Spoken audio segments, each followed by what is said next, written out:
conformément au calendrier académique contenu dans l'instruction académique numéro 019 du 30 septembre 2017, j'ai l'honneur et le plaisir de procéder ici à Goma, dans la province du Nord Kivu, à l'ouverture solennelle de l'année académique 2017-2018. À cette occasion, l'allocution de l'autorité de tutelle a pour objectif de donner aux parties prenantes du secteur les lignes directrices qui devront constituer le fil conducteur pour le bon déroulement de cette année académique. Aujourd'hui donc, la ville de Goma est le siège de l'enseignement supérieur universitaire, car ils sont présents à mes côtés les responsables nationaux de cycle de gestion de notre secteur. Je me permets de prime abord de relever que le choix porté sur la ville de Goma n'est pas le fruit du hasard. En effet, si j'ai placé cette année académique sous le signe de la solidarité et de la matérialisation de la vision du président de la République par les actions sur la base des ressources disponibles, la population de Goma constitue un bel exemple de cette capacité à se servir de ce qui est porté de main, à portée de main pour bâtir. Ni les conflits, ni les déplacements des populations, ni les éruptions volcaniques n'ont eu raison de votre courage et de votre détermination. Bien au contraire, à partir des conflits et des déplacements, vous avez créé de nouveaux mécanismes de survie et de solidarité. À partir là même lave de supplice, issu des éruptions volcaniques, tel un phénix qui vient de ses cendres, vous avez reconstruit cette magnifique ville.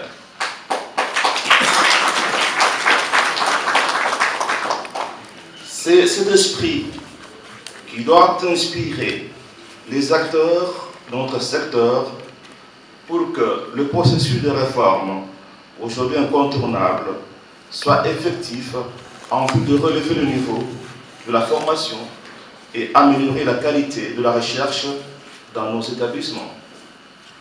C'est la condition sine qua non pour voir ces derniers apparaître dans les classements africains et mondiaux des universités et participer au rendez-vous du donner de recevoir dans l'espace universitaire mondial.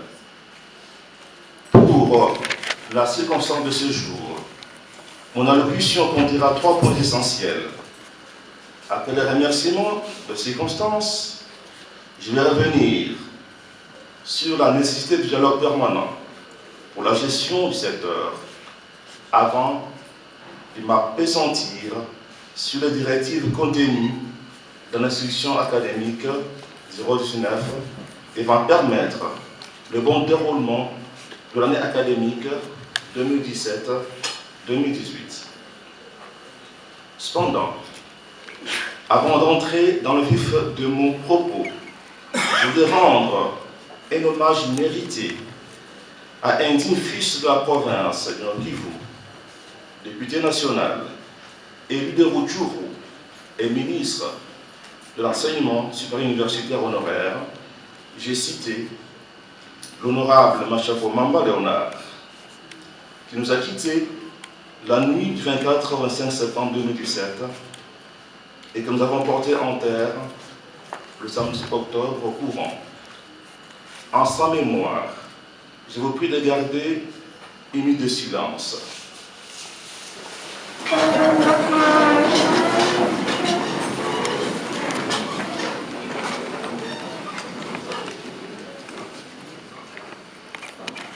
Je vous remercie.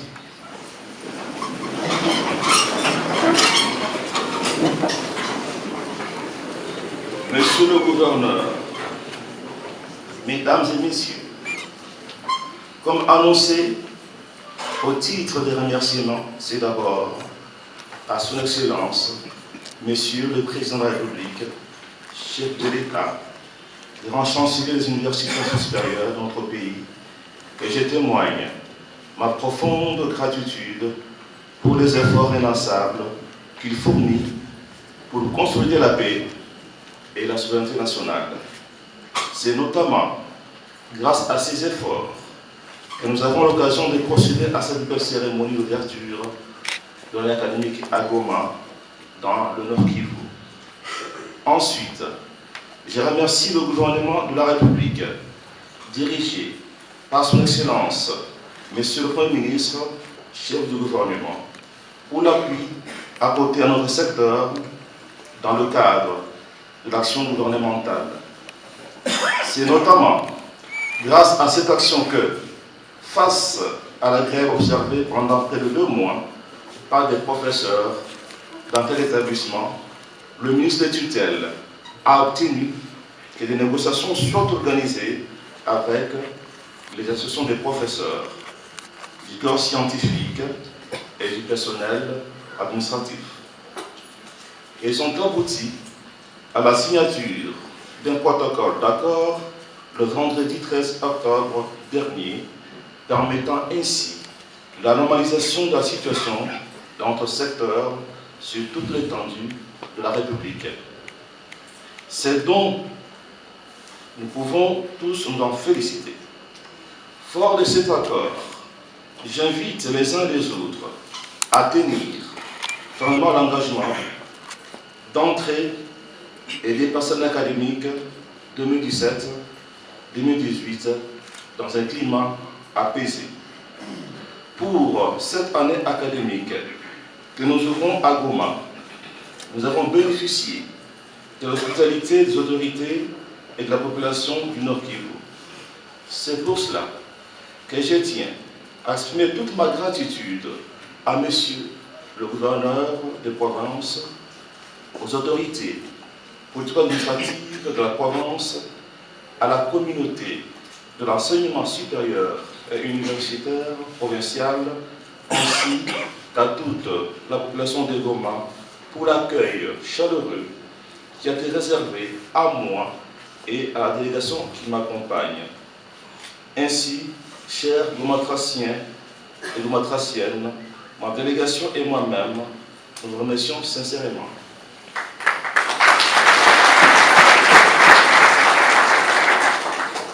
Monsieur le gouverneur, mesdames et messieurs, pour le deuxième acte de mon propos, j'ai saisi cette occasion pour rappeler que j'ai inscrit mon mandat à la tête de ces ministères sous les principes du dialogue permanent auquel j'ai recours et vous invite à les courir comme moyen essentiel par lequel nous devons contribuer au bon fonctionnement de notre secteur.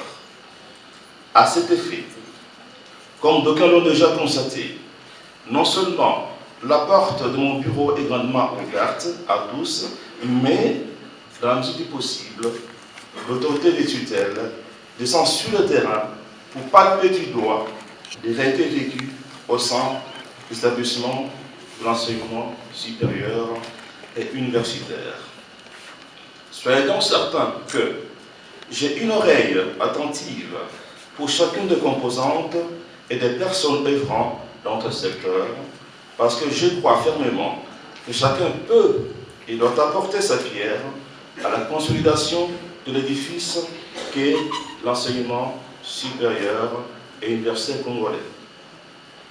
Ainsi, toutes nos actions doivent s'inscrire dans la volonté commune de mutualiser nos efforts pour la bonne marche de l'enseignement tertiaire dans notre pays. C'est à cette fin que j'insiste pour que les sites universitaires et les sites supérieurs soient des lieux où les différentes parties se concertent pour résoudre les problèmes qui se posent à elles. La violence, qu'elle soit physique, verbale et sous notre forme, ne saurait être tolérée dans ces hauts lieux de transmission du savoir-être et du savoir-faire. Par contre, le dialogue, la concertation doivent se tenir dans le cadre, dans le respect des textes légaux et réglementaires qui régissent notre secteur. Raison pour laquelle j'ai rendu public, comme il est de coutume en début d'année, l'instruction académique numéro 069, qui est un instrument qui donne les lignes directrices en vue d'imprimer une synergie d'action de tous les acteurs du secteur.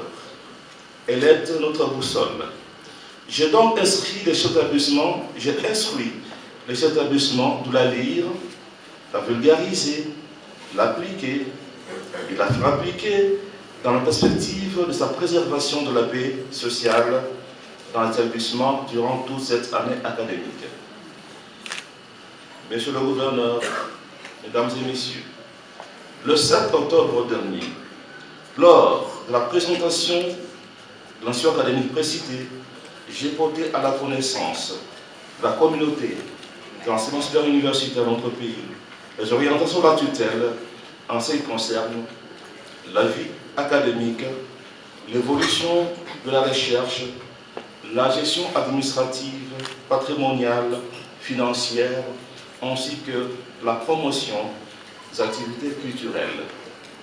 Permettez-moi, dans le troisième point de mon allocution, de revenir, comme ce jour-là, sur quelques directives qui sont contenues.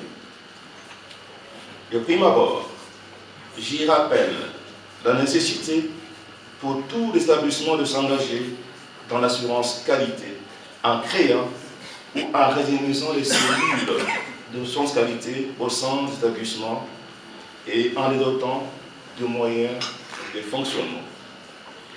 Nos établissements doivent pouvoir, grâce à l'assurance qualité, procéder en cette année académique à leur auto-évaluation. Je pense, en effet, que la réforme licence master doctorat LMD, dans laquelle nous sommes engagés, conformément au prescrit de la loi cadre numéro 14/04 du 11 février 2014 de l'enseignement supérieur de l'enseignement national, ne pourra pas s'y réaliser sans l'assurance qualité. Dans cette perspective, notre secteur est appuyé par différents projets qui doivent booster l'avancée vers sa modernisation et sa revalorisation. Je cite notamment le projet d'éducation pour la qualité et la pertinence des enseignements au niveau secondaire et universitaire, PECPESU en cycle, et celui de la connexion des universités, instituts supérieurs et centres de recherche. Il est de notre devoir de nous approprier et d'en assurer un futur développement. C'est pour cette raison que j'accorde une attention toute particulière aux travaux en cours pour et devant aboutir à l'interconnexion des premiers établissements d'ici la fin de ce mois d'octobre. Je suis aussi attentif à l'exécution des contrats de performance que les établissements signent avec la tutelle dans le cadre du PECPESU. Ils doivent être respectés. Pour revenir sur chacun des secteurs ouverts par l'instruction académique numéro 19, je relève à titre indicatif quelques directives.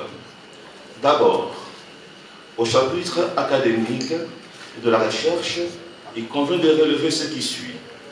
1. Concernant les inscriptions, j'encourage les établissements à recourir aux inscriptions en ligne. Les chefs d'établissement sont priés de prendre les mesures qui s'imposent à cet effet. 2. Je rappelle l'intérêt de créer, redynamiser et revaloriser les structures chargées de l'accueil et de la guidance des étudiants, les cellules d'assurance qualité, les structures chargées de la coopération nationale et internationale. 3. Pour ce qui est de l'arrimage LMD, je rappelle que 11 facultés universitaires et instituts supérieurs pilotes qui ont signé des contrats de performance avec la tutelle vont basculer cette année dans le LMD. Tous les établissements ayant basculé brutalement et irrégulièrement dans le LMD devront être l'objet d'une évaluation rigoureuse en vue de leur habilitation éventuelle. 4. C'est également au cours de cette année académique qu'une mission d'évaluation sera diligentée pour vérifier le fonctionnement des cliniques universitaires et facultés de médecine ouvertes à travers la République. Celles qui ne seraient pas conformées seront fermées. Seront aussi fermés les établissements non viables, en commençant par ceux du Nord Kivu.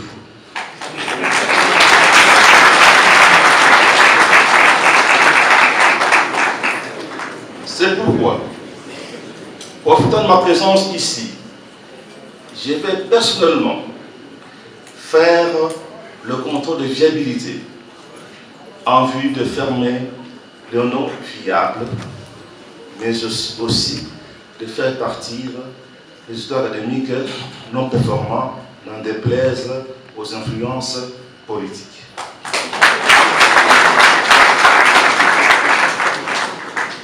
J'attire une fois de plus l'attention des responsables d'établissement sur le phénomène manque-cote qui a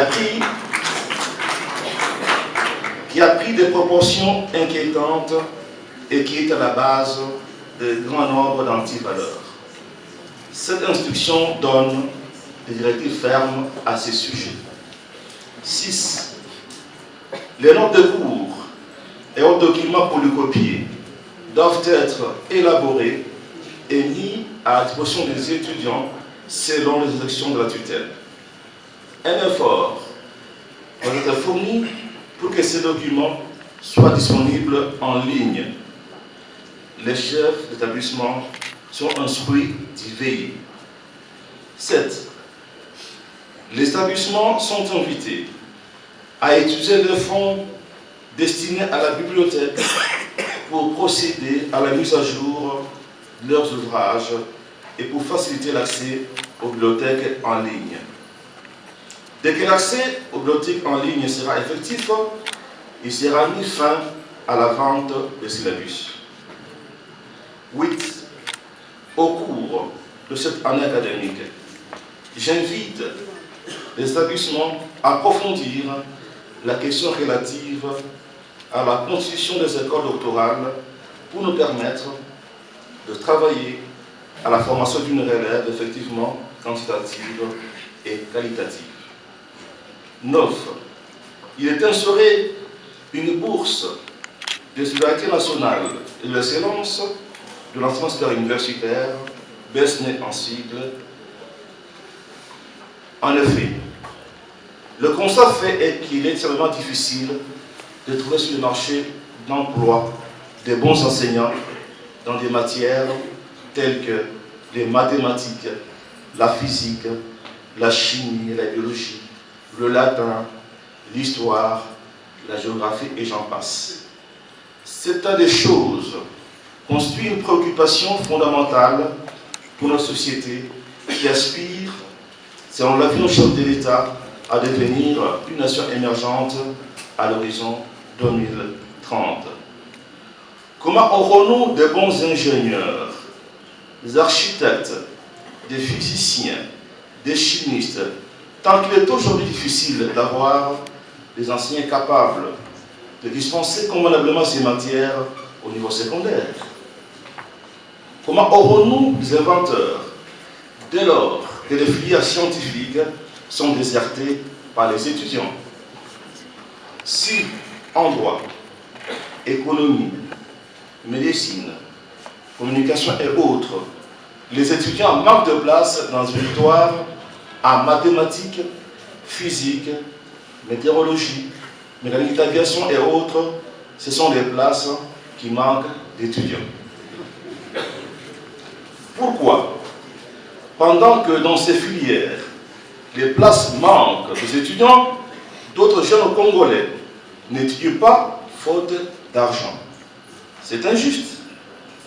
l'État devant garantir